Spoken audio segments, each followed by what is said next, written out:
Welcome to the Vergecast, the flagship podcast of over-the-air interactive television. I'm your friend David Pierce, and I'm currently on my way to drop off my 3-month-old at daycare. We live about a mile from the daycare, which means on nice days I can walk. But we also live in Washington, D.C., and it's March, which means really there are never any nice days. So I'm pretty sure I bought a hybrid just so that I don't feel bad about driving the 0.9 miles to and from daycare every morning. Anyway, we have a great show for you today. We are going to talk about the latest thing in over-the-air television, which is both much cooler and higher tech than you might think, and coming slower than you'd hope. We're also going to talk about hiking gear, because our own Mitchell Clark has some really cool big plans coming up. And then we're going to get deep into the weeds about iPads again, because Dan Seifert has been doing some really cool handwriting experiments, and I want to talk about them. All that's coming in just a sec, but first, I got to drop off the kid. And then drive the 0.9 miles home because I'm too cold and too lazy to walk. This is the Vergecast. See you in a sec. Welcome back. If you've been listening to this show for a while, you've probably heard us, and by us, I mean Alex Cranz, talk about ATSC 3.0. It's the new standard for over-the-air broadcasting, and it turns your antennas into a much more powerful and interactive TV device. Well, kind of. It turns out the ATSC 3.0 story is complicated, and so is the rollout. Janko Roettgers recently wrote a story about ATSC 3.0 for us, so I asked him and Alex to come explain what's going on and what it means for you. Alex, hello. Hey. Janko, hello. Hey there. Janko, I hope you appreciate what you've come into, which is the segment of the Vergecast that Alex has waited approximately her entire life to do. So if you had plans for the rest of the day, this is it. This is your day now. Dreams do come true. Okay, so we have a lot to get into here, but I think the place to start is actually at the very basic level, because I realized in reading the really good story that you wrote for us, which is in the show notes, everybody should read it, that I didn't even totally understand what ATSC 3.0 or really even ATSC at all is.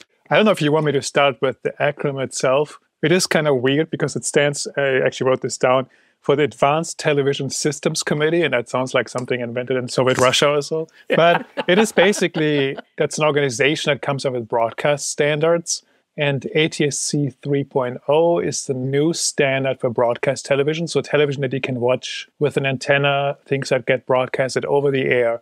They have been in the US digital for quite some time. It used to be that TV was analog. You had these weird rabbit ear antennas. It was snowy, depending on the reception that you had. They switched that over a little over a decade ago to ATSC 1.0, which brought HD, freed up a bunch of spectrum, which the government loved because they could sell it off.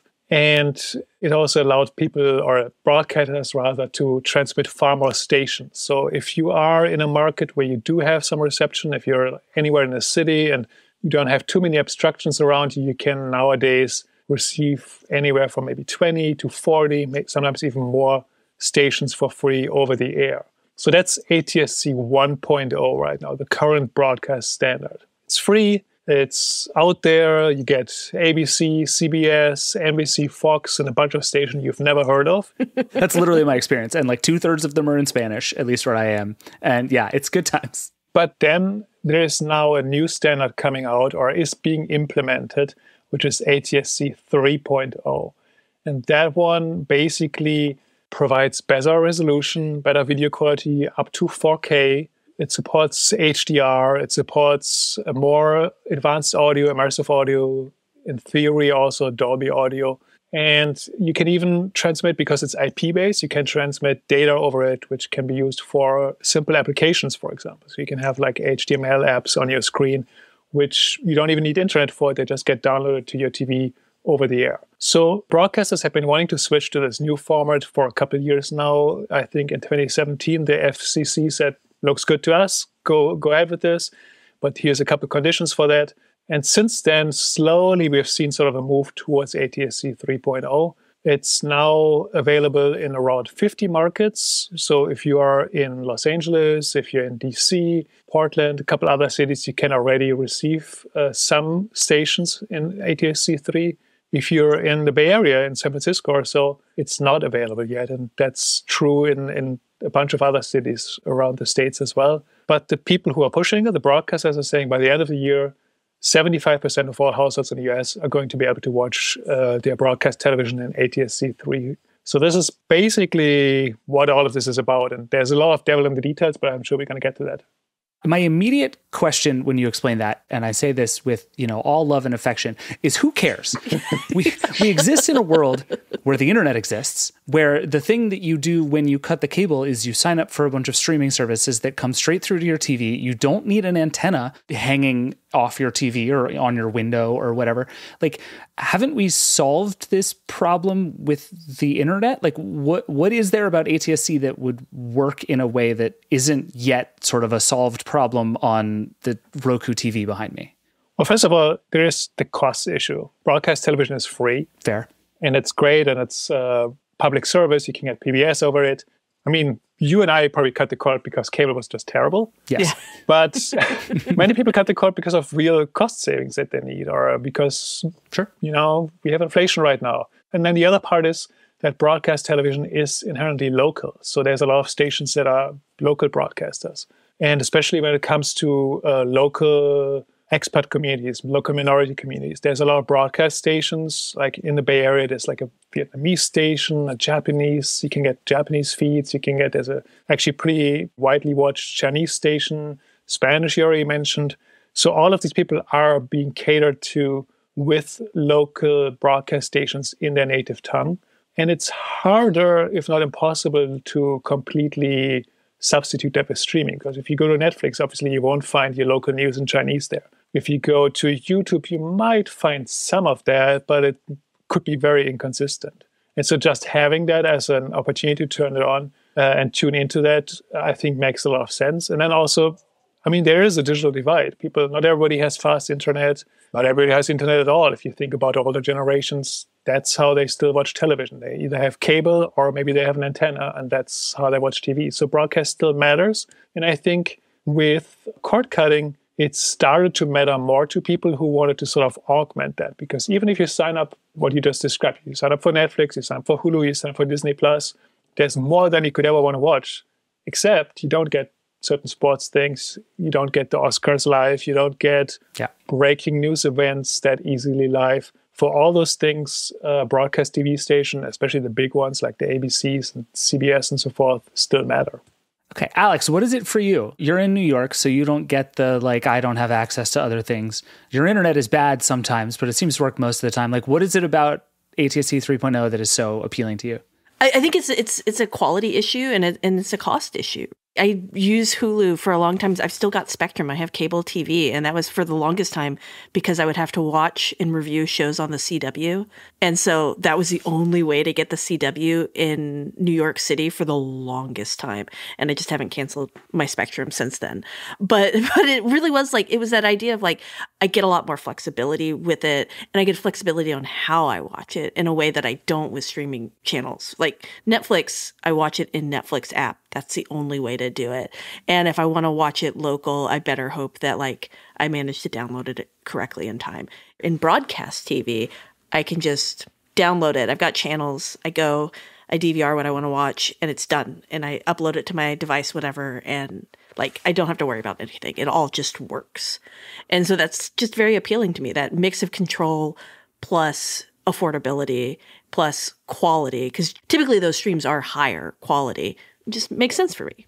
Fair enough. Yeah, let's talk about the gear behind all of this, because Janko, you broke some news in the story you wrote for us about a DVR company thinking about some of this stuff.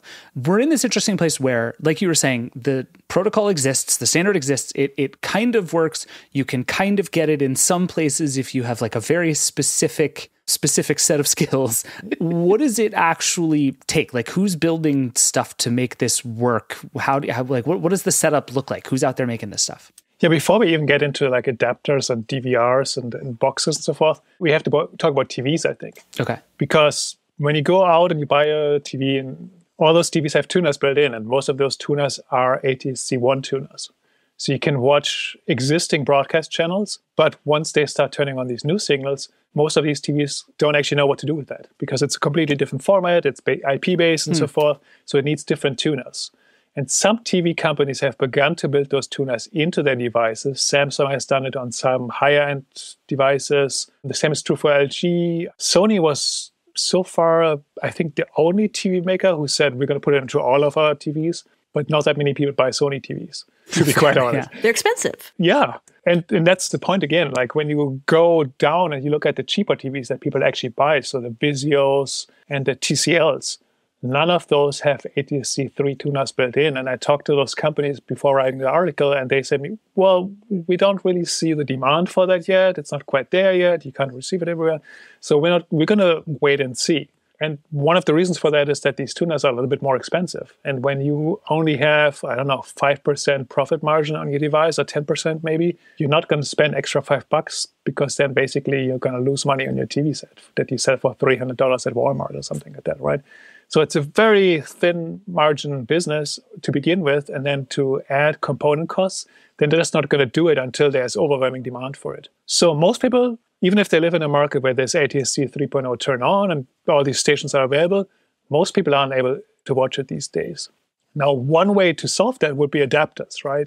And the analogy for that is back in 2009 or whatever, the last transition happened to digital television. There was this whole thing where you could go to Radio Shack and you got coupons for the government. You could buy a converter for $30 or $40 or something. It was really cheap, clunky boxes. I forgot about that, yeah. But they worked, right? Yep. So suddenly you could receive digital television on your old school TV, even if it was like a super old 20-year-old television, you could receive those signals. These converter boxes, none of that really exists yet. There's plans for that. Companies have started to certify some of them. And you hear something about price points of like $200-$300 for something that converts a signal for you. There's no readily available hardware for that yet that people would be willing to buy. And people have been looking at that and thinking like, how can we accelerate this? And converters would be the next step. And so you mentioned it in the story. I broke the news a little bit that Tableau, which is the company has a different name, but the devices are called Tableau. It's this DVR software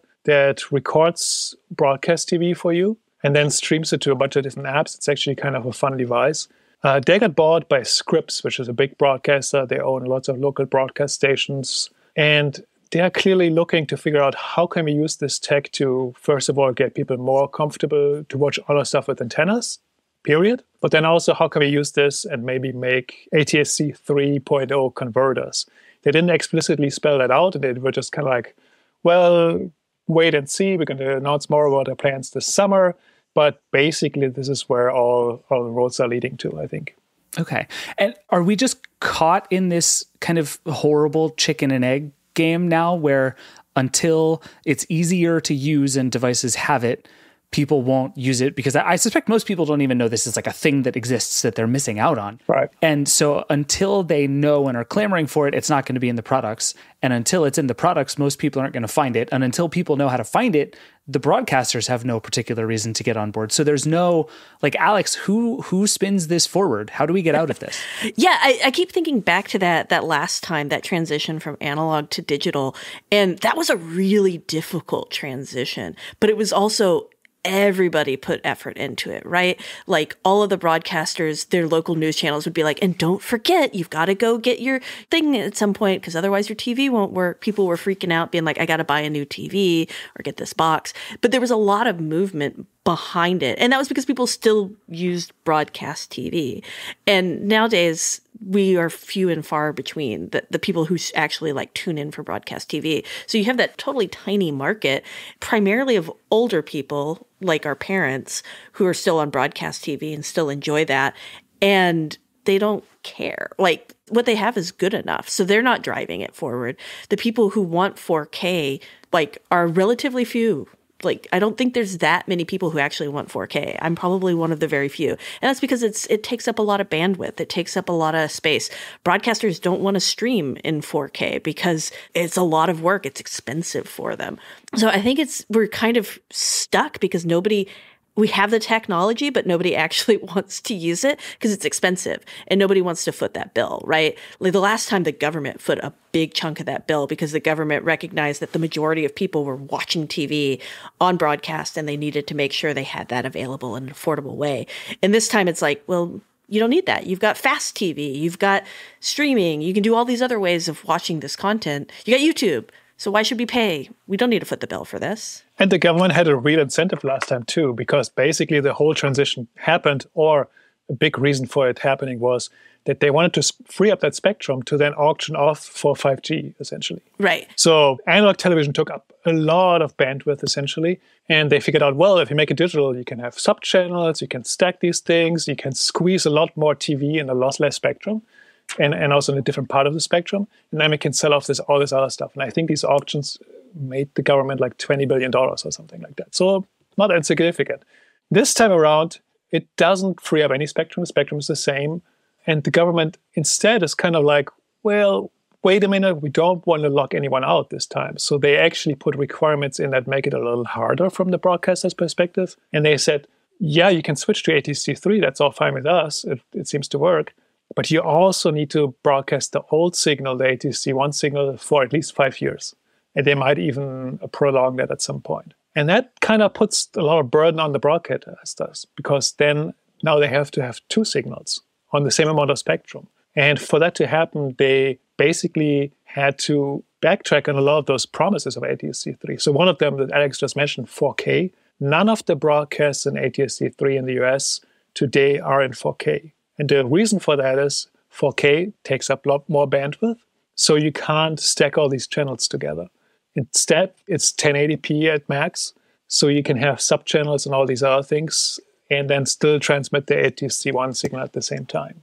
And that's, I think, the one thing where I was like, that's going to sell people for sure. 4K, you have this big fancy television, you want the latest thing on there, but no, it's not even broadcasting in 4K. Yeah, I've kind of always been of the mind that 4K is one of those things that like sounds good more than people actually care about it. I think it's like everybody would, if you suddenly were like, would you like 4K? People are going to be like, yeah, but if you're like, do a bunch of work to get 4K streaming, I think the number of people who would do that work are relatively few and far between. But one group of people that seems like they might move on this, and it seems like now is actually an interesting moment for this, is those broadcasters, right? Because I think another thing that you touched on in the piece, and the really sort of sneaky reason I wanted to talk about this, is I find free streaming services absolutely fascinating. And I think they're about to have a really, really big moment in a way that people don't really realize yet, like the Plutos and the Tubies of the world, but there are a million of them out there. And in a world where there's like infinity content available across tons of platforms and everybody's raising their prices and everybody is more price sensitive than ever, the idea of like going back to watching a few ads an hour in exchange for not having to pay for streaming services is just going to get more and more compelling. And so if I'm one of these broadcasters, I'm thinking, yeah, I actually might have a first mover advantage here. If I can start to like push people along, there's now millions of new people who might find me and want to be a part of my stream, and I can show them ads, as opposed to being just another tile on a smart TV that no one is ever going to open because I'm right next to Netflix. Like, Alex, am I thinking about this the right way? Like, is there an actual turn coming there for some of these free services? I don't know. I think because what we're seeing is we're also seeing a radical change in how we consume media, right? Like our generation, if you want to, millennials or whatever you want to call them, we'll watch it on the TV, we'll watch it on the phone. Younger generation, younger people are oftentimes watching it on phones or watching it on their iPads. They're not necessarily sitting in front of a TV. And so like how the content is consumed is very different. And we've got this whole generation of people who had access to YouTube as babies and didn't have their content programmed by professional programmers at ABC or Fox or whatever, right? And so they haven't had to deal with that. And I think we're about to see this really interesting shift in, do those people, as they get older, turn into the rest of us, buy a house, buy a TV, sit on the couch and watch the TV? Or do they keep watching it on their phones? And I don't think we really know yet because it is so new. It is so young. I really want to be hype on fast because I think it's kind of interesting. And there's also potential there for the crossover with ATSC 3.0 because of how it streams. But I just don't know because we've got this whole generation of people who are watching content in a totally new and different way. I mean, there's also a lot of old people like us around still. So yeah, we're all still here, but like save one for the olds. But people often look to that younger market as their North Star for how they're going to plan these things 20 years down the road. I see your point when it comes to looking into the future and maybe a decade or two down the road. But right now, linear television or television still matters. Watching things on TV still matters a lot to people. And actually, these fast channels are having in a moment, or these fast services. And one of them you mentioned, Tubi. There was just a number out this week from Nielsen that was saying Tubi now accounts for 1% of all TV viewing in the US. Wow. I mean, 1% does not sound big, but for a service that a couple of years ago was like nobody had ever heard of it, it's actually quite noticeable. A lot of that is driven by these linear channels, which are sort of, I always say it's like basic cable essentially, right? Because, okay, the quality maybe is not always that great, but it's sort of reliable. You can tune in, you can like run it in the background. It's 24/7. You don't have to think about it a whole lot. And add to that more live programming, news programming, and stuff like that. It becomes a thing where you can channel surf and all those things. And it is having a moment where it's starting to find significant audiences. Sure, whether that's still going to be true in 10 or 20 years is hard to say. But for now, I think there's definitely quite a bit of momentum behind it, and maybe more than behind broadcast TV. As a dedicated Tubi viewer, I just want to say, if you want to watch random house renovation shows that you've never heard of and are almost all British and are extremely wonderful, Tubi is the dream. There's a show called The House 100K Built, where it's just a bunch of people building houses that they don't have enough money to build. It's just, it's delightful. I love it. They also streamed the World Cup, which was quite amazing. But again, I come back to the Tubi question of like, does Tubi need ATSC? Like, is the future Tubi, or is the future a bunch of sort of old local broadcasters figuring out how to reach new people? And it just seems everybody's sort of running in different speeds in different directions on stuff like this. And I do think, to Alex's point, the sit down on the couch and watch TV behavior is not dying, but I think the sit down on the couch and flip channels behavior is dying much more quickly. And so one of the things I'm curious about, and I admittedly have no experience with some of the like interactive stuff on ATSC 3.0, is like, how good can those experiences actually be, and how seamless? And like, Alex, I know you're a big fan of channels for messing with that stuff, but it's like, can you build a sort of truly modern streaming world out of an ATSC 3.0 system? Yeah, so I use channels, and I can feed in all of my broadcast channels, and then I can go and feed in Tubi, and I can have all of it in one place, and I can flip around, and I can DVR, and I can do that whole experience there. And that lets me feel like I'm living in the future. That lets me feel like I'm getting that choice that I kept being promised with cutting the cord and never actually got, to the point where I'm like, okay, how do I figure out to like, can I filter Netflix in here? Can I filter other apps in here? Because I'm tired of like going to all the different garbage apps, and I just want one I trust.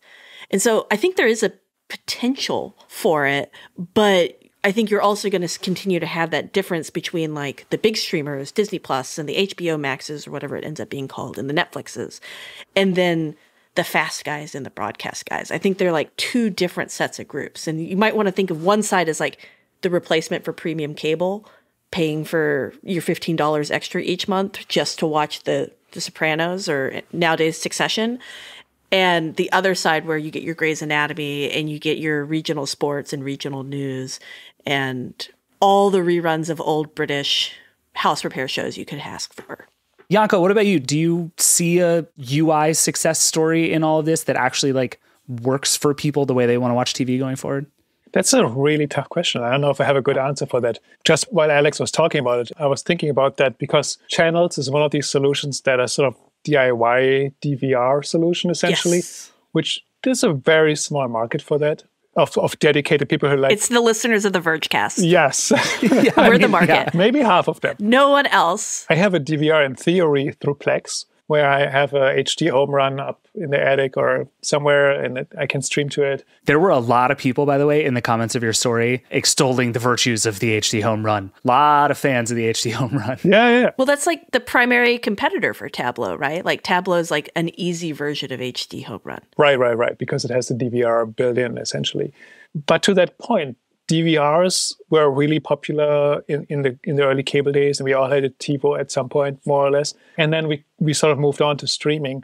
And people have been trying to reinvent the DVR or revive the DVR or figure out things to make it better for a long time. And nobody has quite cracked that nut yet. So Amazon had its own over-the-air DVR, and they just discontinued it last year.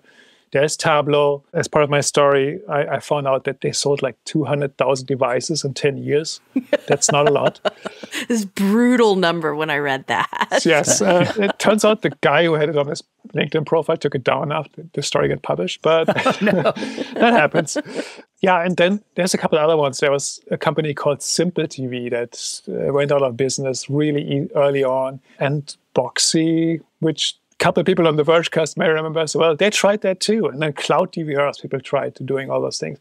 And it's always really hard. In theory, it's a great idea. You can sort of accumulate your own personal media library, and then you can watch it on demand on any device. You can stream it wherever you want. But making it work in practice is pretty hard. And it always just goes to a certain point, because then now you're in the broadcast universe. Again, you don't have all the streaming channels anymore. So unifying all of that is really hard. Making it work is really hard, and really only for technically minded people. So I don't have a good answer. I think there's some potential to make lightweight maybe experiences. Like, forget all about DVRs, forget all about building this TV server in the sky or whatever, TV server of your dreams. Just think about somebody who just wants to watch a football match or something, and it happens to air on CBS or wherever. And now in the future, he may be able to pre-select his favorite teams who are playing on a different channel at that time, and he can get a ticker on the bottom that shows him how they're doing at that point. So there's things to make TV better, but I think they're more incremental, and they're not like this dream solution we've all been hoping for. Okay. So last thing before we go, is there a sort of next possible move we're waiting for? Like, obviously, Janko, you talked a bunch about Scripps, which seems like the kind of company that if it decided to push really hard on this, could potentially make some moves here. It doesn't sound like there's any particularly like regulatory thing in the way. So are we all just sort of twiddling our thumbs waiting for something to happen? Or is there like a move in the works that we might see at some point soon? So there's a few things. So the broadcasters are wanting the FCC to eventually get rid of this mandate that they have to keep carrying the old standard. They haven't quite put it like that. They're just like, oh, we would like to have more clarity on the timeline, please. Maybe we can do a working group. It's kind of a very polite way of saying just, we don't want to do this anymore. Well, the good news is the FCC is really functional right now and doing super good, fast work. So that should go just fine. Fully stuffed and everything, exactly. Yeah, right. So, but that's, I think, one of the pieces of the puzzle potentially. The other one is if adapters really came about, or if these tuners itself became a lot cheaper. And when I talked to the people pushing the standard, they were saying, oh, we have now MediaTek, which makes a lot of the chips in smart TVs. They're starting to support it. So in like 24, you're going to see all these devices come out, and we're going to have adapters for $40.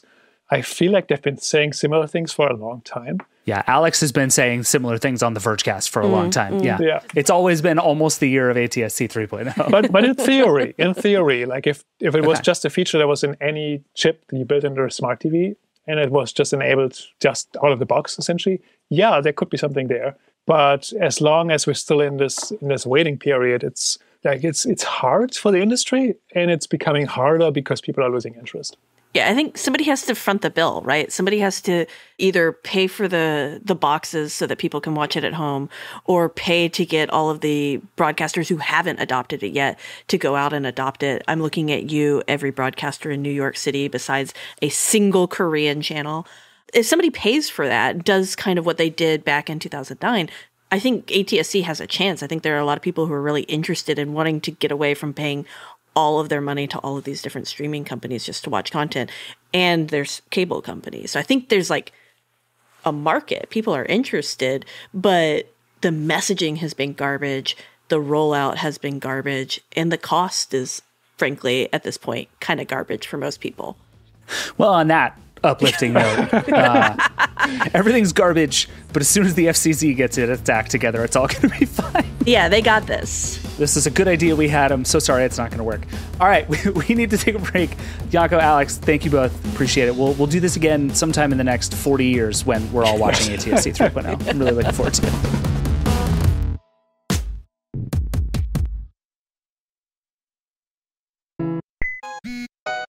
Welcome back. Our next segment is about hiking gear, but actually it starts with a bit of a spoiler, so I probably shouldn't give anything away. Let's just get into it. Mitchell Clark is here. Hi, Mitchell. Hello. Pleasure to be here. So you have news, and I didn't spoil the news for you in your intro because I feel like, no one should steal hashtag personal news from anybody else. So tell us your news. So yes, this summer I am planning on hiking the Pacific Crest Trail, which basically goes from the Mexican border in California to the Canadian border in Washington. And that's roughly 2,600 miles of walking. Okay, so my first question, and really the only thing we're here to talk about is why? What's wrong with you? Surprisingly, I haven't gotten this question a lot. I think people hear that and they're like, yeah, that tracks. Like, knowing you, yeah, that sounds right. My answer is that I like walking. I don't really have a great answer to it.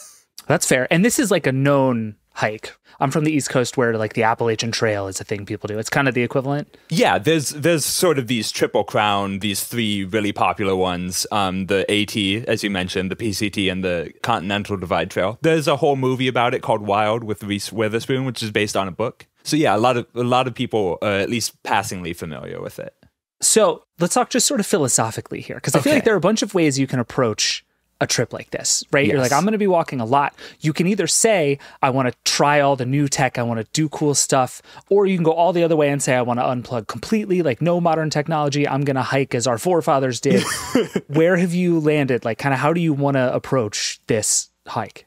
My general idea is that I don't want to there's a lot of people out there that are turning their hikes into content, which I deeply appreciate because it gives me a lot of ways to prepare. But I don't want to do that. I'm not interested in it. So hike talk is not your thing. No hike talk, no hike tube, not even a blog.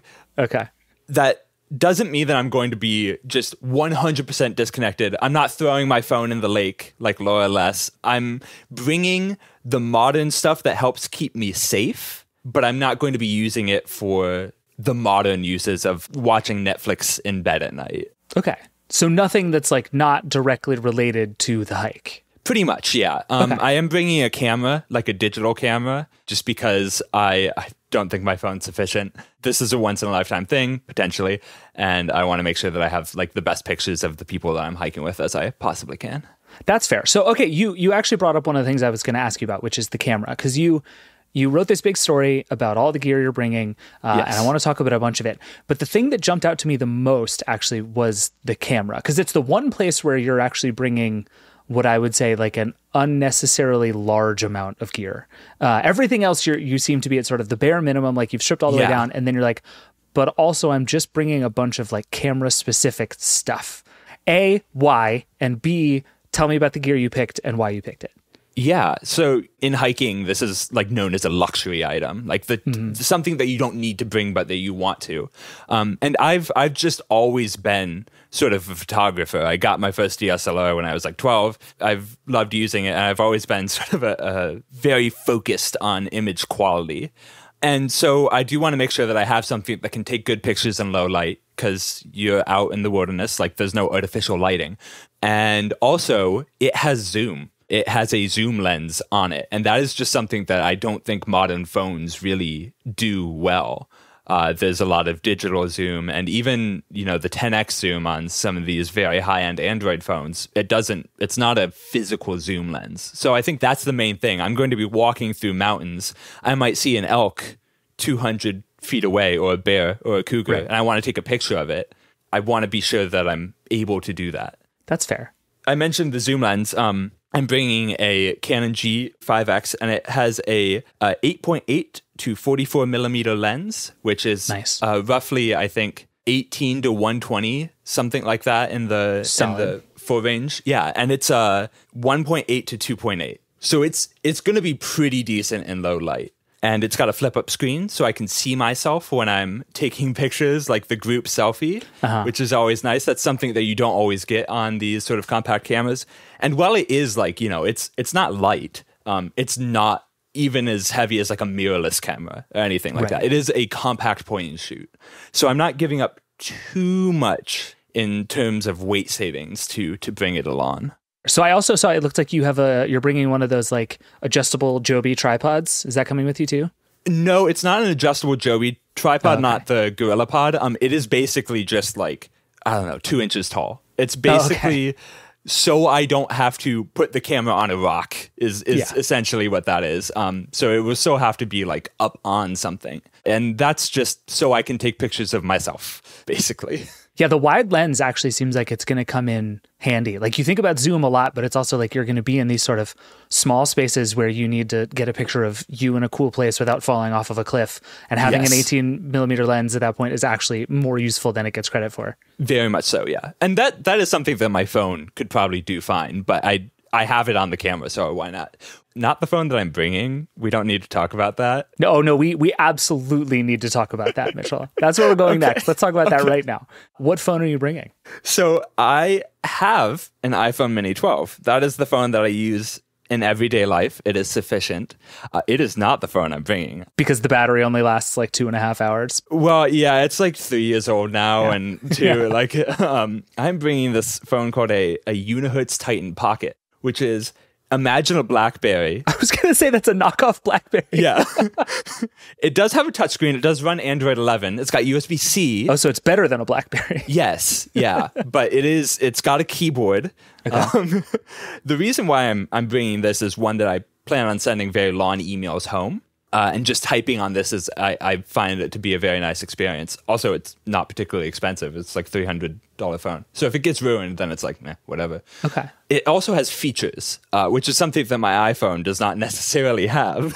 It has an SD card reader, which means that I can take the pictures from my camera and just load it and not have to worry about the internal storage of this. I've got a 512 gigabyte micro SD card in here, along with the 128 gigabytes of internal storage. Whereas with my iPhone, I'd just be limited to that 128 gigabytes of internal storage. It's also got a headphone jack, so I don't have to worry about like an adapter breaking. So that's nice, because those adapters are pretty fiddly. I had a lot of times when I was backpacking that it just wouldn't work.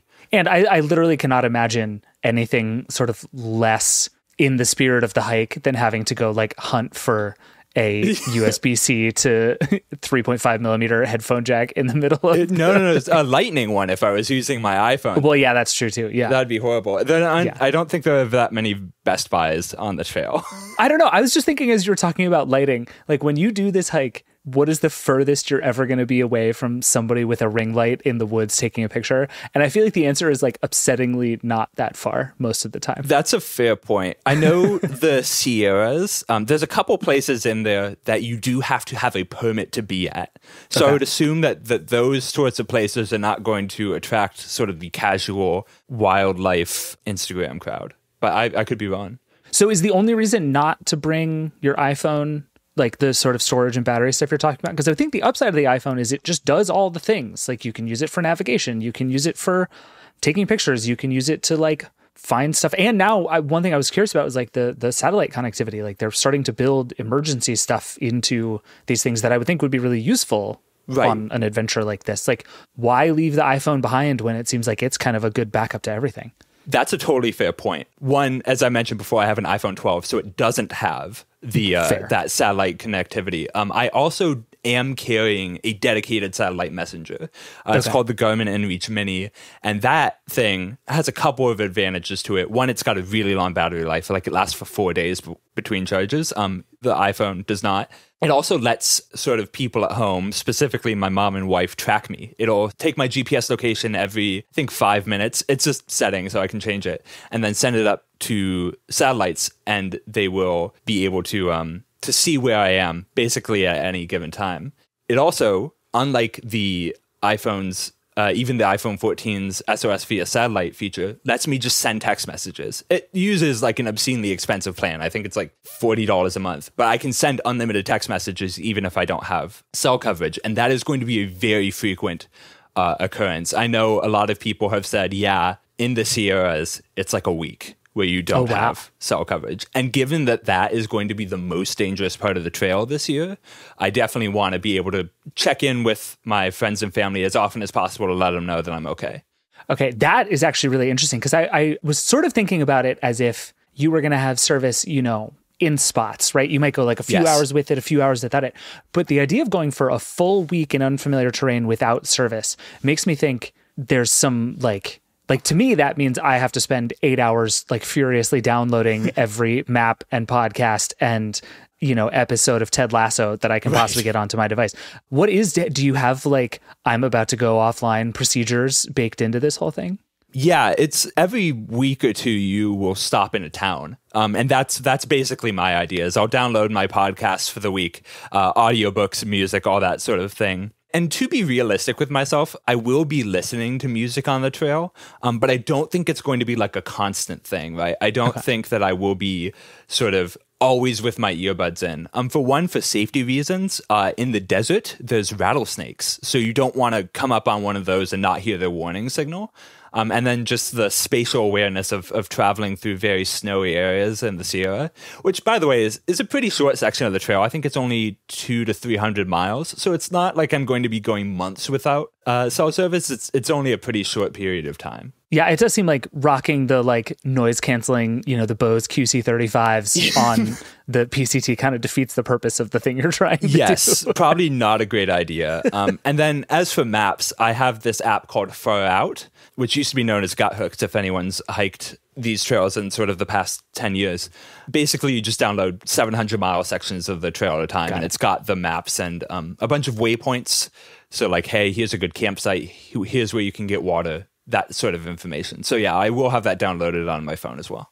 Okay. Is there you talk about like hiking TikTok and hiking YouTube and stuff. Is there like a place people who do hikes like this gather to hang out and talk about it? Like, I'm sure there are people out there who are like recommending all the best views and side hikes and things like that. Like, where does the PCT community like hang out and talk about this stuff? Yeah, so there's a couple of places. One is the people who are actually on the trail. Far Out does have comments on these sorts of locations. So you can read what people say, like, oh, there was water here. No, there wasn't water here. This campsite has ants, stay away. Stuff like that. So that is one sort of thing. It's not really a place where you would talk with other people, though, because this is a very, like, sort of, it's more like a bulletin board. Right. That is like as a much less ambitious hiker than you, that's what I use like All Trails for. Yes. Where you can just see, it's like somebody 3 days ago said, this is really muddy and overrun. And so it's like, okay, we won't do that hike today. And so it's like, it's not quite like talking about it in real time, but you sort of get a sense of the place. And it sounds like that's a little bit what you're talking about. Yeah, for sure. So in terms of like talking in real time, there's a Pacific Crest Trail subreddit, which I've been hanging out on a ton. Nice. But really, I think most of the activity is going to be in a Facebook group, as everything that used to be in a forum nowadays is going to be in a Facebook group. It's deeply upsetting. Yeah, it does mean that I will have Facebook on my phone for this hike, which I'm not happy about, but it is what it is. Your goal is between the beginning of the hike and the end of the hike, you have to get them to switch to Discord. You have 2,600 miles to get them to switch to Discord.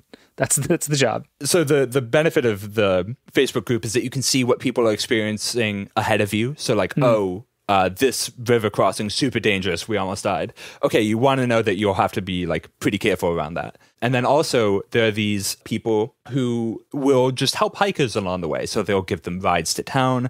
They'll bring them food sometimes, give them places to stay. They're called trail angels. And a lot of those, you'll contact them through Facebook groups as well. So that's, if you need help, you may be able to find it in that group as well. Got it. Okay. That makes sense. Talk to me about power, because you mentioned you hit a town once a week or so. I'm assuming that's a moment you just like plug in everything you can think of. But like, how many cables are you bringing? What are you going to charge with? Like, what's the plan? I think I'm bringing 3 cables. I'm bringing 2 USB-C cables and then a micro USB cable for my Garmin and my flashlight. Listen, Garmin, get it together. USB-C. Okay, the new version of both my Garmin and my flashlight have USB-C. So if I had bought this stuff this year instead of like 2 years ago, I would be fine. There's legitimately like a commercial to be made in the fact that someday you could do this hike and just bring one cable with you. It's like, that's the treat. 100%. That's the EU's whole marketing campaign should be hikers with USB-C cables. Yes, absolutely.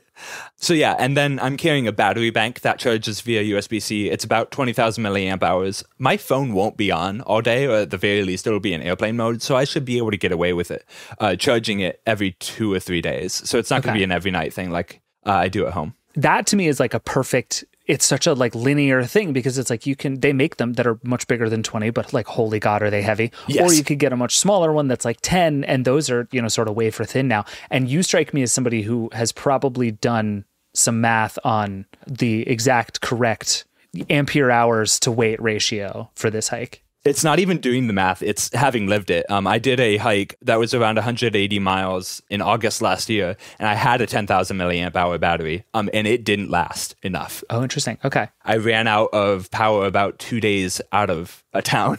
Oh, geez. And yeah. trying to communicate with my family, saying like, hey, I'm all right, but I can't talk to you anymore. That was stressful for me and them. So Fair. That's why I'm bringing a 20,000 milliamp hour one. I buy that. But no like wacky solar chargers or anything like that? No. Generally, the wisdom is that solar chargers are not particularly useful. They just don't provide enough juice for the amount of weight that they take up. Okay. And in a lot of trails, you won't be out that much in the sun. The PCT, I think, is a pretty big exception to that. It's not so much tree cover, but yeah. Tell me about your bag, because I am what I would describe as like a reformed bag sicko in that I have several times more bags than I will ever need to use in my life. And so I love a good bag. Yeah. So podcast listeners can't see this, but there are literally 2 bags in the background of my video right now. And what looks like a hard hat. Yeah, that's for when I do trail work, basically building trails. When you're swinging a pickaxe, you got to be careful. That's fair. But neither of those are the bags that I'm bringing. The bag that I'm bringing is one that you can't actually buy anymore. It's by a company called Waymark. A big thing in hiking now is these sort of smaller cottage brands. So there are plenty of people who will still bring things like an Osprey or a Gregory pack. Sure. But there's a million brands making sort of these very specific pieces of gear. And this is one of them. It's made out of a fabric called EcoPack, and it's bright red, which is great for the search and rescue crews. But this fabric is it's recycled, so made out of recycled water bottles. And it's also a laminated plastic fabric thing. So it's water resistant. Nothing's waterproof, especially not in hiking, but it is water resistant. So when I am hiking through the rain or snow or going through a river, it should keep most of the stuff I have in it dry, at least dry enough. It's about 40 liters, which if you've shopped for like day packs, you'll know is pretty small. A lot of people will carry something more in the 50 to 60 liter range. Yeah, you see 40 as that counts as like a big day-to-day backpack for a lot of people rather than like a hiking bag. Yeah, I've worked pretty hard to get like relatively compact gear. And it also helps that it has sort of this roll top enclosure, which you can roll down. Basically, there's no zipper on the top. You just roll it and then clip it with some buckles to get it to close. But that also means that it's expandable. So like I've got the main body, and then I can also sort of push up some stuff towards the top. Sure. It also has a Y strap. So if I need to put something on the top of that, I can do that too. And that's going to become really important when I need to carry a bear can. So my bear can's going to go on the top of it because it won't really fit in this. It's just too big and too wide. Mitchell, I have a really important question. What's your question? The hell's a bear can? A bear can it is kind of what it sounds like. It is a very large canister. Okay. And you just give it to a bear so it goes away. Yeah, it's the tribute. No. So it is this massive plastic thing. This looks like a company-sized water jug that you would have in your water fountain at work. Yeah, and the theory behind these is that bears can't get into them. The International or the North American Grizzly Association, or whatever they're called, has put this in a thing with a bear and to make sure that the bears can't get into it. And what you do is that you put your food in this and anything else that might smell like food, chapstick, sunscreen, toothpaste, you put it in here and then you put it away from your campsite. The bear can still smell it, but when they come to sort of investigate it, they can't get in and they'll leave. You don't want bears eating your food. That's bad for you because you need that food. And it's bad for the bear because then animals learn this is where I can get food. They might start molesting hikers. And that usually ends up in the Forest Service having to go out and kill that bear, which is not great. You don't want to be responsible for that. There's not enough of them as there is. We're not really worried about grizzlies on the PCT. This is just for black bears. And there's only certain sections that you have to carry this. There aren't desert bears in Southern California that you have to worry about. So this will just be for a few hundred miles. Got it. Okay. What are you going to miss most? What technology are you like looking wistfully at being like, I'm not going to have you for months. Whatever am I going to do? very specifically Breath of the Wild 2. It is coming out like a few days after I leave. I'm not bringing a Switch with me. I've joked about it. I'm not going to do it. You've thought about it, though. I have 100% thought about it. I Googled, like, how much does a Switch Lite really weigh? Like, and how long would it be able to play this? Like, in terms of battery power. But I'm not going to get a Switch Lite and bring it. I think video games I'm going to miss a lot. And then 2 things that aren't high tech: air conditioning and running water. You do not know how much you take running water for granted. Like when you go to wash your hands, or like, oh, I spilled something on myself, I want to wash it off, until you have like a very specific amount of water and no way to get more until you get to like somewhere that's 5 miles away. Right. Yeah, that's very fair. Well, and that is good because it brings me to my last question for you, which is, as you were leaving The Verge, I just want to know, did you ever imagine writing the sentence, "Pooping, however, requires a bit more planning," as part of like your journalism career? Like, how does it feel that is the Mitchell Clark Verge legacy?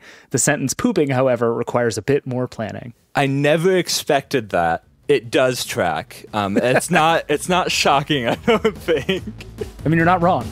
All right, Mitchell, I hope the hike is awesome. I hope you come back and tell us about it. Thank you so much. This was really fun. Yeah, absolutely. It's been a pleasure. All right, we need to take one more break, and then, as we like to do here on the Vergecast, we're going to come back and talk about iPads. We'll be right back.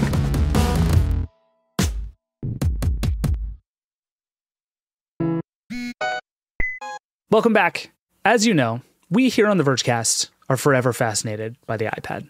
Because, like, what is the iPad? Is it a tablet?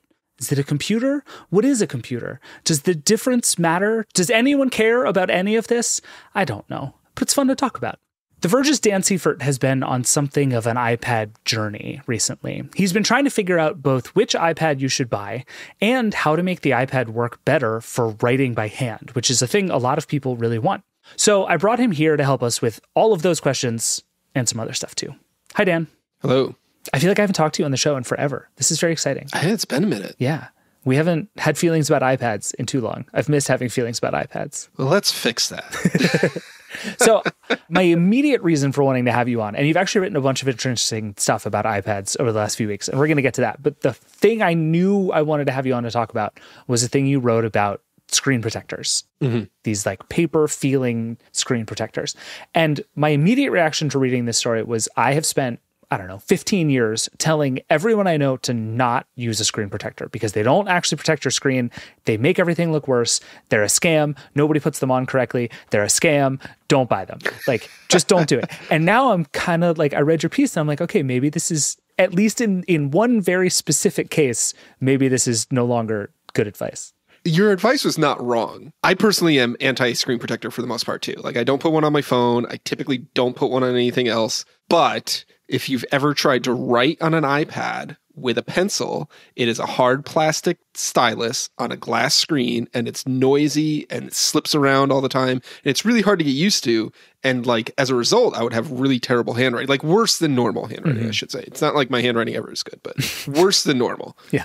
It was just like not an enjoyable experience. And one of the things that I like to do with my iPad, I wanted to be able to use my iPad for, is be able to take notes while I'm in a meeting or thinking of something or whatever, just kind of like as a notepad at my desk. And so a few years ago, I actually bought one of these matte screen protectors. Some people call them Paper Feel. There's a brand called Paper Like, all kind of the same thing. And the idea is this matte surface provides a little bit of texture to the top of the iPad. And then when you're writing with the stylus, it provides just enough resistance where you have more control. It feels a little bit closer to writing on pen and paper. It's not exactly the same, but it's closer than the bare glass.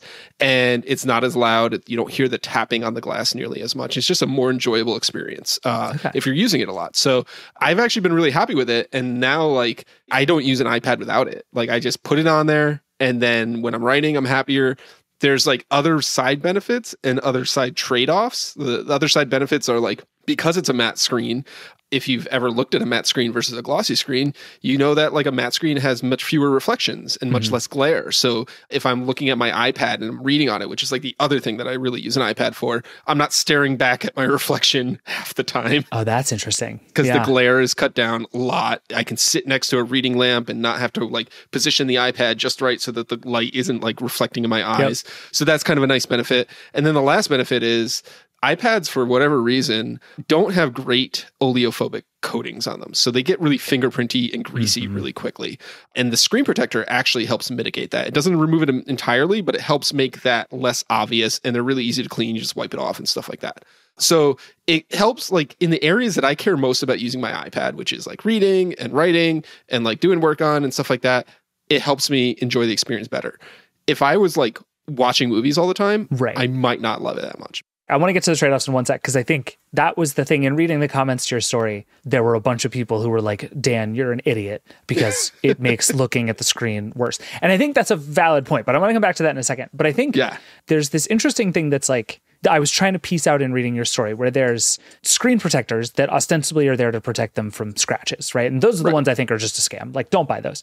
And then there's the ones that are like the privacy screen protectors that sort of you put over to sort of keep it so that people in your peripheral vision can't see. Which I find hilarious because the amount of engineering that goes into a modern display to give it like very wide viewing angles is like years of development went into that so that you can see it the same whether you're looking at it from like a 45-degree angle or dead on, and then someone puts a privacy screen protector and undoes all of that engineering. Every time I see somebody doing that, I'm like, buddy, we're in row 27 on this plane. Like, there's no chance you're doing anything on that I can't see. Like, it's fine. But anyway, and so then these paper-like ones, both, you know, lowercase paper-like and uppercase paper-like in the case of the brand, seem to be sort of like those, but also different. And I guess part of what I'm trying to figure out is like when they say they make it feel more like paper, what are they doing other than just putting a matte coating on top of the screen? Like, is it just that simple that it provides that resistance? Like, what else is there? It really is. That's all it is to it. Okay. You know, I think Paper Like the brand has a lot of marketing materials around what their specific screen protector does. And it's got like these micro abrasions on it, and it's kind of like just, it is like basically texture that you can't see, but it is so small that you can feel it when you drag a stylus across it. And so like that is just providing a little bit of resistance, and that is all it is to it. The texture that they build into the plastic is actually created by like removing plastic. So they start with a thicker screen protector and then they remove bits to like create the texture to make it happen. But that's all it is. I think it is basically largely a clear screen protector that they sanded down, probably in a more technical way, but like that's the gist. They've sanded it down and now it has a slight texture on it that you can't really see, but you can feel. And it provides that matte finish on it, and it kind of disperses the light, so that helps illuminate the glare some. And it gives it that textured feeling when you're writing on it. Got it. Okay. So back to the trade-offs. The two things that I saw in the comments and have heard before about these screen protectors are, A, it sort of destroys the like color vibrancy of the screen. So when I'm watching a movie, it doesn't look as good.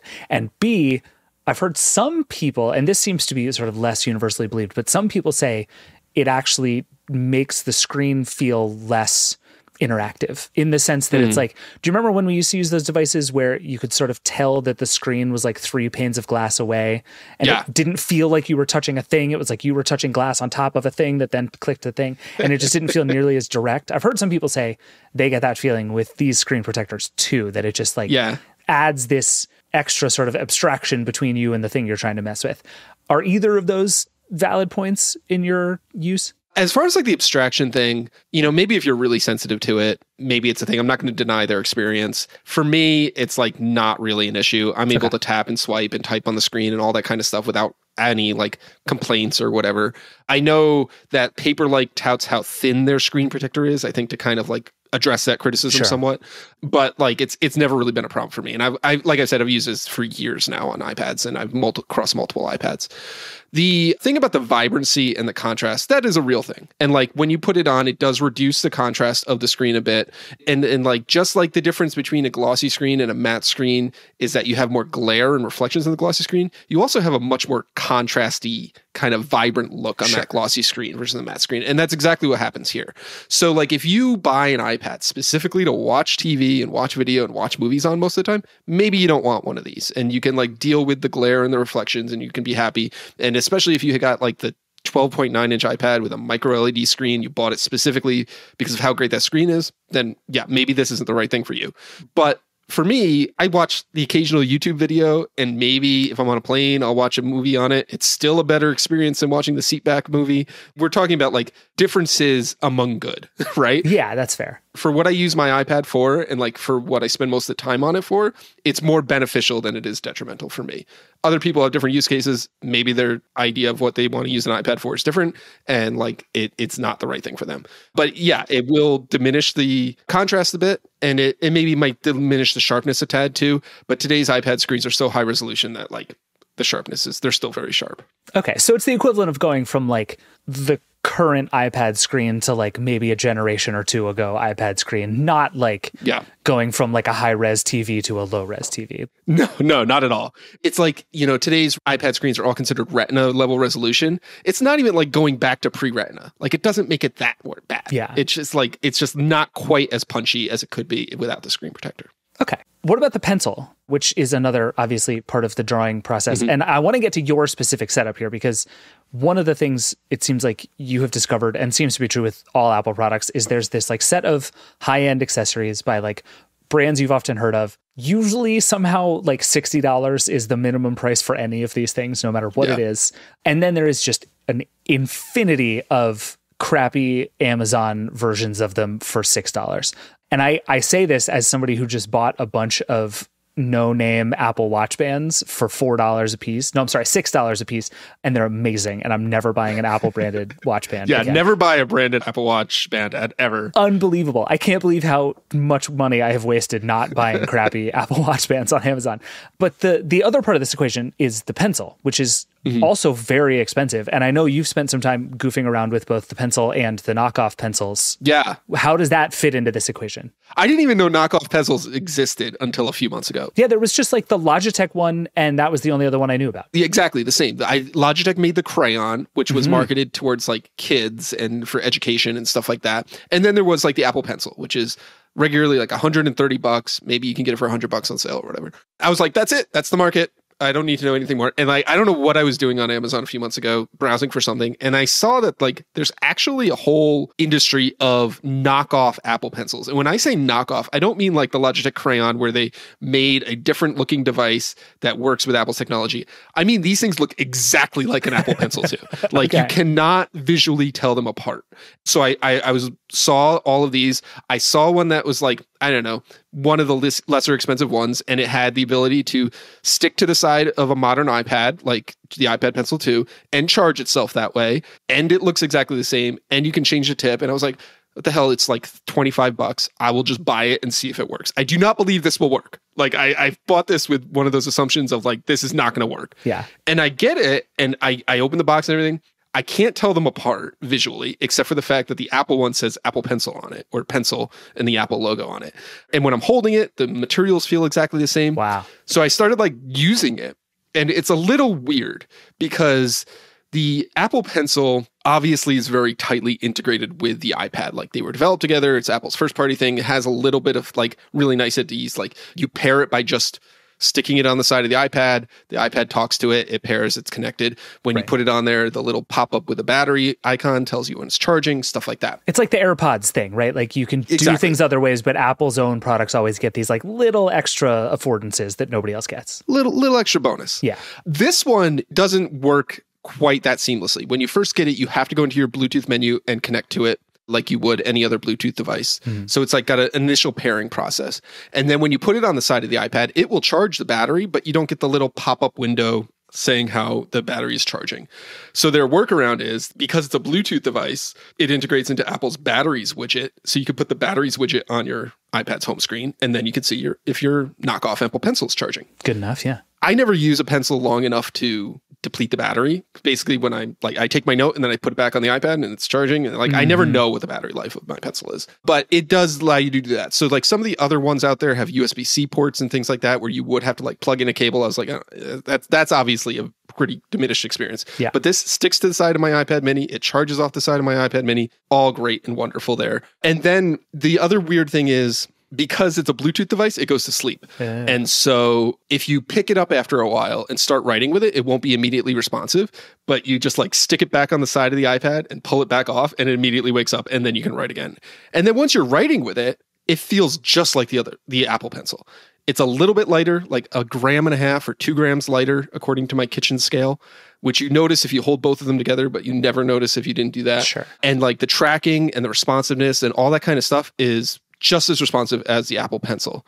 It supports tilting, so you can like tilt to get a different thickness on your brush, but it doesn't support pressure sensitivity. So like, I think the Logitech Crayon has the same limitation. It supports tilt, but not pressure. For whatever reason, that is like a first party Apple thing. But for me, for what I do with an Apple Pencil and my iPad is taking handwritten notes. I don't need pressure sensitivity. In fact, pressure sensitivity makes it mean like sometimes my letters are stupid, goofy, thick when I push too hard or whatever. I always find the first letter of every word I write is like much larger and thicker than the rest of the letters that I write. Exactly. If you're an artist, if you're serious about it, like, you might want pressure sensitivity and stuff like that. You might want these extra features. But for someone who's just like, I've got an iPad, I don't really know if I'm going to use the pencil or not. I don't know if I'm even going to like writing on my iPad a lot, and I don't want to spend $100 to $130 to find out. Like, I'm just shocked at how well this works for its cost. And so for like $25 to $30, you can get a knockoff pencil that basically gives you 80% of the experience. Yeah, I'm actually with you on the fact that it sticks to the side of the iPad is everything, because like even the Apple Pencil 1 always annoyed me, and I didn't use it enough because I just didn't have it with me and charged most of the time. I would just forget about it for weeks at a time. But now the fact that it just lives there, I'll take most other issues to save, whatever 80% of the price, as long as it has that one. That's pretty exciting. Okay, so you're using that. That's your go-to pencil now? Yeah, I mean, I own an Apple Pencil 2 that I got back in like 2018 or something like that. And so like I bought this one to compare against it and see what it's like. But when I've got it stuck to my iPad mini right now, and like really it doesn't matter to me which one I pick up. So like they both get the job done. So yeah, I mean, I wouldn't hesitate to recommend it. Like I said, if you're just kind of like pencil curious, you're going to be doing some like casual stuff with it, maybe just handwriting, then it's like totally fine. Is the same true for the screen protectors, where you can either buy the nice fancy brand name ones or the piece of junk ones on Amazon, and they're all close enough? I will caveat with that. I only have experience with the nicer ones. I haven't like explored the world of randos. It's a deep, deep well. Yeah, it's a really deep well. I think with there, you will, at least this is based on like what other experiences that I've read with the cheaper ones, is that they do have more impact on the screen quality than some of the nicer brand name ones. So if you spend $30 to $40 or $45 for one that's from Paperlike or Moshi, or I think Pen Tips is the other brand that makes a pretty higher end one, they will like look pretty good on the iPad. But some of the cheaper ones will have moire and like kind of like weird color refraction on them and stuff like that. That is like going to mar your experience more. If it doesn't matter to you and you're just really curious to spend like $8 to $10 to just see if it is, then like, sure, it's only $8 to $10, but you will get a better experience probably with one of the more expensive ones. I want to talk about your iPad buying guide before I let you go, because the what iPad should I buy is like my eternally favorite complicated question. It should not be so complicated. No, like it's such a wild place for us to be in now, where if you go to Apple's own website and you click iPad, you are presented with 4 categories and 6 discrete iPad options. It's too many. Yeah. It's just too many.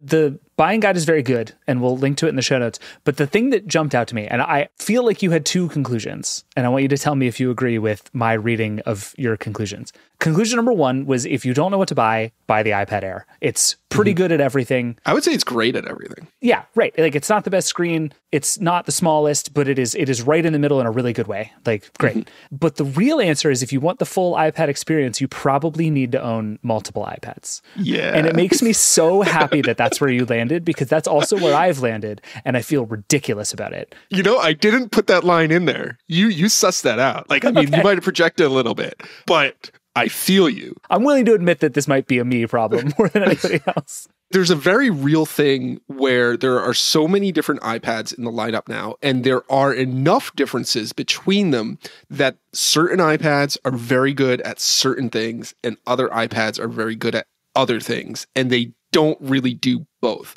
And I think the most extreme example of this is you got the 12.9-inch iPad Pro and the iPad Mini. Yep. And the 12.9-inch iPad Pro, if you are going to like try to like be productive on an iPad and like use it as a computer, connect it to an external display, attach a keyboard, all that kind of stuff, that is the iPad to think about and to like consider, even though it is really expensive, especially when you add on all the accessories. But as an iPad, it's not great because it's so big and it's heavy so my experience when I had a 12.9-inch iPad Pro, and I've heard this from a lot of owners of them, is it just never leaves its keyboard case. Yeah, it's functionally a laptop. It's functionally a laptop with a touchscreen. Exactly. Yeah. And so like if you're lounging on the couch, you're lying in bed, you want to read, you want to browse a website, whatever, it's not the iPad that's great at that. Then on the other end of the spectrum is the iPad Mini, which is really great for just lounging around and reading. You can like slip it into a bag easily. It might fit even into a jacket pocket. You can take it with you. It's a great personal reading device. You can watch some video on it, whatever. It's terrible for getting work done because it's like you can't type on the screen. Apple doesn't even make a first-party keyboard for it for obvious reasons, even though you can pair a Bluetooth keyboard to it. But it's like not the productive iPad. So like they serve very different needs. And there's a real scenario where if you like you're using iPads, you could own both of them, or you could own an 11-inch and an iPad Mini and use them in very different ways. And like personally, I hate admitting this publicly, but that's what I do. Same. I use my 11-inch iPad Pro with its keyboard case, and like that's my travel work computer. And then my iPad Mini is like my personal reading device. And I use that at night when I'm reading a book or reading articles or catching up on news or what have you. That is my setup exactly. I have never felt more seen than when you described that just now. No, I'll tell you, the thing for me, and I've noticed this even more after reading your buying guide, is that the two most common things I do with an iPad are, one, sit either on the couch or in bed and read, right? And it's like I have the Kindle app, I have Matter, which I use for like reading stuff later, I have all the news apps. It is like exclusively like a consumption device. And then the other thing I do, and I do this way more often than I realized, is I'm in the kitchen and I have the iPad up and I'm watching a video full screen, and then in slide over, I have the recipe app that I'm using. And so it just sort of sits on top of whatever I'm watching. It's on the stand. It has plenty of screen. It works perfectly. Like it's an excellent setup while I'm running around cooking. Those two things, I cannot do the other one on the other device. Like the 11-inch one is too big to sit, like lie in bed and read one-handed. And the Mini, and it's such a stupid thing about the Mini, like it doesn't have a stand that's good enough to sort of sit propped up in my kitchen for an hour and have me sort of bash at it with my floury fingers. It just has the dumb foldy case that. And like if you're like 4 or 5 feet away from it, like it's harder to see. Like it's just not the right device for that use case. Yeah. Yeah. It's a very cute example of like how that dynamic works out. Yeah. So this sucks, and I think is sort of an unsolvable problem. But I guess the good news is I'm going to propose a solve. Oh, please. I'm ready. Hit me. A foldable iPad. I mean, fair. It starts as an iPad Mini. You fold it again, it turns into an iPhone. Unfold it twice, iPad Pro. Unfold it again, MacBook. One more time, Mac Pro. Done. It's the future, man. I just did it. No, I honestly think you're right. As I was thinking about this, like the only solution I can think of to this sort of fractalization of the iPad is a foldable one, because I don't know how Apple pushes all that stuff back together over time otherwise. Yeah. I sincerely hope that's coming. But the Air struck me as what you were saying earlier. It's gone from being kind of the like solid middle ground to it's just great. Like it's very good at everything now. And there used to be stuff that it was missing, and you know, you're making price sacrifices on one end or you're making processor sacrifices on the other end. And now it's kind of like, if I just want to buy an iPad and know that it's going to work really well for 5 years and support roughly all the accessories I need, the Air seems like a slam dunk kind of easy choice, right? Yeah, fully agree. There are like a handful of, I think I call them like nice quality of life features that you get on the iPad Pro that you don't get on the Air. Face ID is a nice quality of life feature. It's not available on the Air. It has Touch ID, which works very quickly and very well, but Face ID is very convenient. You get a faster refresh screen, which is nice to have. You will never notice it if you don't have it. So like you won't miss it on the Air if you don't compare it against the Pro. And then like the speakers go from like 2 to 4. And so like the really good Air speakers sound really great The Pro has really great speakers, but it's like a minor difference. And then I guess the current Pros have an M2 processor and the Air has the M1 processor.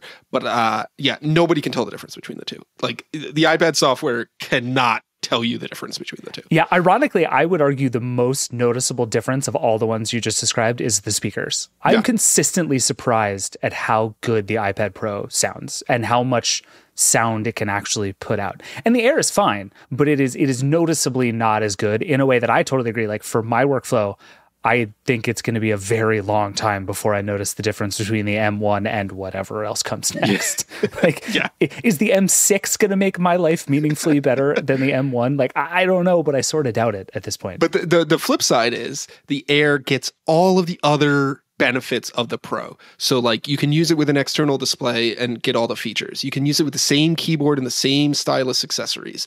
You can add 5G to it. You can, it's the same weight and size as the 11-inch Pro. So like it is basically a Pro Lite. And like for most people, mass majority of people buying an iPad for thinking what they want, like you said, I want it to work for 5 years and get all the features or whatever, the Air is just a slam dunk no-brainer. The only rub there, the only thing that makes this consideration a little more difficult, and I had a paragraph about this in the intro, is that I suggest people look at prior year model iPads because the development of the iPad is so slow and the differences between model years is so minor that you can like buy last year's iPad Pro or the one from 2 years ago now, I guess it's a 2021 model, and still get basically the same experience at like 40% less price. And if you're able to find a refurbished model or an open box or clearance or whatever 11-inch iPad Pro, and your only other option is like a new iPad Air, you might end up spending less on the Pro and get those extra bonus features. So like you do have to do a little bit of homework and like do your own due diligence or whatever. But if we're comparing like regular prices and like you're just at apple.com clicking around to buy one, then the Air is just a slam dunk no-brainer.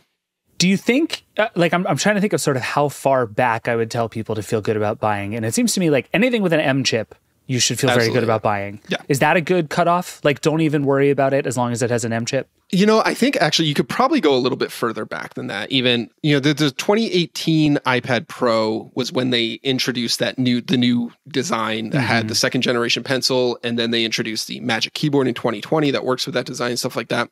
That is still an extremely capable iPad. The one thing that you don't get is you don't get the ability to use Stage Manner on an external display. And like that is like one feature. Don't care. And not a great feature. So aggressively don't care. So like if you can find a refurbished 2018 iPad Pro, you could probably get that for like a really great price. The only thing I would say to look for is because it is 4 or 5 years old at this point, see if the battery has been serviced, see if the battery has been replaced or conditioned or whatever. But like otherwise, like its processor is extremely capable. The 2020 model processor is extremely capable. And then once you get into the M1, like, yeah, you have no concerns whatsoever. Okay. All right. Well, we need to take a break, so I'm going to let you go. But last question, and tell me the honest truth, Dan. The iPad mini is your favorite iPad? I do like the iPad mini a lot. Yeah, I do too. I have better and more powerful ones, and I use all kinds of things, and then I just pick up my mini, and I'm like, you are the size that I want. It's like the part of me that really understands people who like tiny iPhones. Yeah. I'm just like, I look at the iPad, and I'm like, yes, you fit me, you complete me. This is what I need. All right, Dan, thank you. Appreciate it. My pleasure. Thank you. And now that we've talked about iPads, we can be done with the Vergecast for today. Thanks to Janko, Alex, Mitchell, and Dan for being here, and thank you so much for listening. There's a whole lot more from everything we talked about at theverge.com. We put a bunch of links in the show notes, and Mitchell's whole gear list is particularly great, so make sure you check that out. As always, if you have thoughts, feedback, feelings, or tips for how to survive bears on long hikes, you can always email us at vergecast@theverge.com, or even better, call the hotline. 866-VERGE11. We're actually going to do a whole hotline episode really soon, and we might answer a question you have in a future episode. We love the hotline. We love using your questions. Please keep them coming. This show is produced by Andrew Marino and Liam James. Brooke Minters is our editorial director of audio. The Vergecast is a Verge production and part of the Vox Media Podcast Network. We'll be back on Friday with Alex and Nilay and more of the Verge crew to talk about Google Bard, the TikTok hearing, and all the other big news in tech this week. See you then. Rock and roll.